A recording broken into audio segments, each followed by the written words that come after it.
Bonjour à tous, dans cette vidéo je vais revenir sur la précédente qui a beaucoup fait réagir. J'ai d'ailleurs pris le temps de lire tous les commentaires et bon, je me suis aperçu qu'il y avait pas mal de gens qui avaient peut-être pas bien compris l'idée d'action que j'étais en train de proposer. J'ai peut-être pas été assez clair, hein. Donc je vais revenir sur tout ça. Si vous n'avez pas vu la vidéo précédente, je vous invite à aller la voir. Mais si vous n'avez pas de temps à perdre, vous inquiétez pas, vous pouvez rester ici parce que je vais revenir sur tout ça de manière claire et synthétique et donner toutes les précisions nécessaires.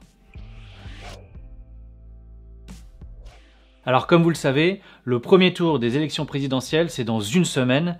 Et évidemment, on espère pour beaucoup d'entre nous qu'Emmanuel Macron ne sera pas réélu président de la République. Pour ça, il faut essayer de se mobiliser au maximum pour faire barrage à Macron en allant voter pour le candidat qui est le plus proche de ses convictions. Alors moi je ne donnerai pas de consigne de vote parce que je trouve que c'est assez infantilisant. Maintenant si vous me suivez, si vous suivez cette chaîne et toutes les vidéos qu'on a faites, bon je pense qu'on a assez compris quelles étaient mes convictions, mes analyses sur les mots d'ordre les plus importants. C'est une répartition des richesses qui soit plus équitable avec la lutte contre l'évasion fiscale et une taxation des ultra riches, c'est le redressement des services publics, c'est la réindustrialisation du pays. Bref, toutes les thématiques que j'ai développé depuis mon engagement au sein des Gilets jaunes jusqu'à mes analyses sur la chaîne Praxis. Alors ok, plan A, on se mobilise à la présidentielle pour dégager Macron. Maintenant, si on fait de la stratégie, c'est pas très recommandé de mettre tous ses œufs dans le même panier. Et il se trouve qu'il y a un plan B qui est à portée de main, sur lequel on peut agir assez facilement. Et c'est cette idée-là que j'ai proposée dans la dernière vidéo et sur laquelle je veux revenir maintenant. Et c'est très important que je vous parle de ce plan B avant les présidentielles, parce que en cas de réélection de Macron, le risque c'est justement qu'il y ait une démobilisation et que tout le monde retourne à ses activités et ne veuille plus entendre parler de politique. Le but du plan B, c'est que si Emmanuel Macron est réélu président, il va falloir se mobiliser aux législatives pour l'empêcher d'obtenir une majorité à l'Assemblée nationale. Ce qu'il faut bien comprendre, c'est que sous la Ve République, le président de la République n'a pas forcément tous les pouvoirs. En fait, il est omnipotent que quand il a une majorité à l'Assemblée nationale. Et là, effectivement, on a un régime ultra-présidentiel qui est totalement déséquilibré. Mais il y a une hypothèse où on n'est plus du tout dans ce régime-là ultra-présidentiel. Et cette hypothèse, ça s'appelle la cohabitation. C'est-à-dire la situation dans laquelle le président de la République n'a pas de majorité à l'Assemblée nationale.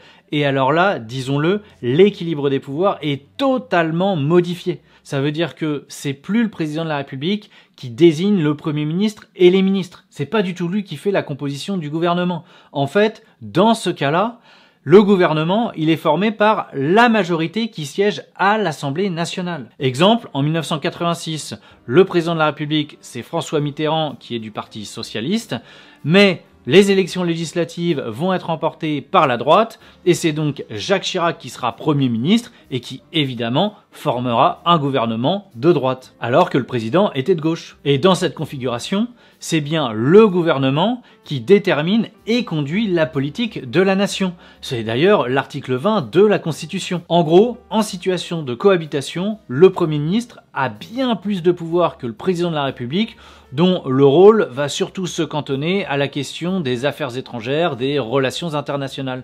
Mais pour tout le reste, et en particulier la politique nationale, ça veut dire les salaires, les services publics, la politique fiscale, etc., etc., tout ça, c'est le gouvernement qui décide. Et du coup, ce qu'il faut bien comprendre, c'est qu'en situation de cohabitation, tout ce que j'ai pu lire en commentaire relatif au fait de gouverner par ordonnance, de recourir à l'article 49.3, à l'état d'urgence, ou encore de prendre des décisions en conseil de défense, tout ça, c'est nul et non avenu, parce que toutes ces prérogatives-là, elles dépendent de la condition de disposer d'une majorité à l'Assemblée nationale. Ça veut dire qu'en situation de cohabitation, c'est le gouvernement qui peut utiliser les ordonnances ou recourir à l'article 49.3. C'est plus du tout le président de la République. Et pour être très concret, si Macron était réélu, mais que le Premier ministre était Marine Le Pen ou Jean-Luc Mélenchon, Emmanuel Macron, il déciderait de rien. Ce serait Marine Le Pen ou Jean-Luc Mélenchon qui prendraient les décisions pour le pays. À condition, bien sûr, comme je vous l'expliquais, que dans l'hypothèse Marine Le Pen, ce soit le Rassemblement national qui dispose de la majorité des sièges à l'Assemblée, ou dans l'hypothèse Jean-Luc Mélenchon, que ce soit la France insoumise. Bon, je vous prends ces deux exemples, mais ça marcherait pour n'importe quoi. Vous avez compris l'idée. Alors bien sûr, vous allez me dire qu'il y a déjà eu des cohabitations dans l'histoire de la Ve République, il y en a eu 3, et bon, ça n'avait pas vraiment été révolutionnaire.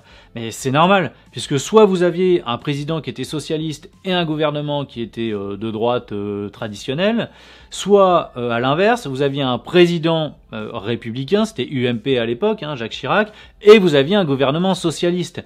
Mais bon, tout le monde a compris depuis que ces gens-là, peu ou prou, ils pensaient la même chose et ils menaient des politiques qui étaient quand même très très similaires. Et c'est d'ailleurs pour ça que si demain vous avez une majorité de républicains à l'Assemblée nationale, bon, ce sera pas vraiment une cohabitation, parce que ces gens-là, ils ont les mêmes idées qu'Emmanuel Macron.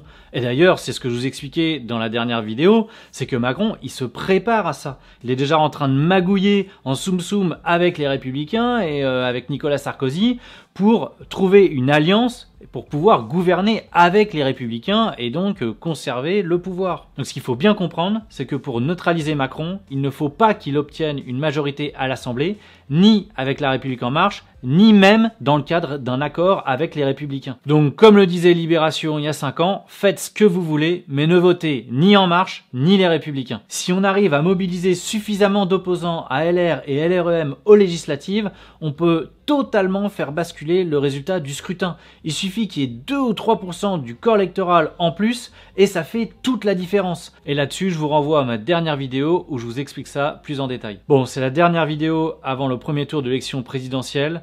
Donc la stratégie, vous l'avez comprise. Plan A, on se mobilise pour faire barrage à Macron à la présidentielle, mais n'oubliez pas que dans tous les cas, il y a un plan B et qu'il faudra aller voter aux législatives. Si vous avez encore des doutes sur la notion de cohabitation et ses conséquences, je vous ai mis des articles dans la description pour que vous puissiez creuser par vous-même le sujet. Voilà, j'espère qu'après cette vidéo et les précisions que je vous ai apportées, c'est plus clair pour vous. En tout cas, on se retrouve après le premier tour de l'élection présidentielle et d'ici là, évidemment, on croise les doigts.